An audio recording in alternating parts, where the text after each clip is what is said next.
Ang menu natin for today is Bicol Express. So habang pinapalambot natin ang pork, mag-chop muna tayo ng garlic, onion, ginger, green chili, and red chili.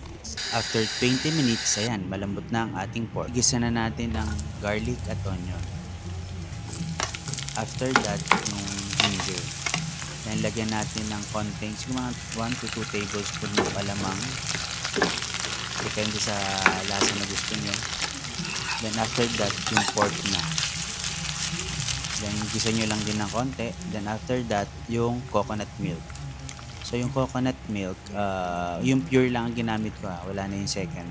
So yung after that, hayaan nyo lang siyang kumulo hanggang magmantika.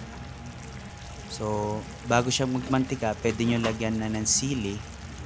Then after that, yung konting sugar, kung gusto nyo nung medyo may dagdag na sweetness. So malapit na magmantika yung kanyang coconut milk, guys. So pag nagmantika na yan, pwede nyo lagay sa plate. So hanggang dito na lang, guys. Bye!